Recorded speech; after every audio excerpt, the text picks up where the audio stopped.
So yo, what's up mga kalamon at kapatay gutom? So hindi pa nga daw ako dyan tapos lumamon mga kalamon. Chari. Lumalamon pa nga ako dyan mga kalamon, mga kapatay gutom, madlang people. Sinasarot-sarot ko nga kayo dyan ang mga time na yan. Charis. Yun nga, madam people at kalamon, binibigyan ko nga kayo dyan ng kinakain kong kamuting kahoy. Dahil nga, sabi ko nga dyan, masiramon, magkakaning kamuting kahoy. Charis. So yun nga, madam people at kalamonera at kapatay gutom ko dyan.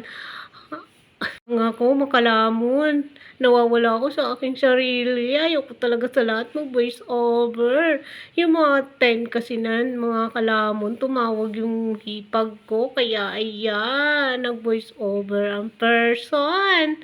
So, yun nga, patay gutom yun dahil dinalamon ko dyan yung natira kong gulay. So, ayan nga, sinagot ko nga ng mga time na yan.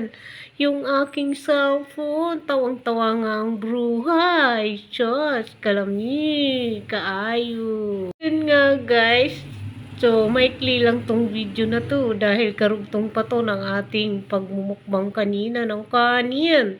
So, yun nga mga kalamon at kapatay gutom, magbabaybay nga ako dyan dahil saglit lang ito.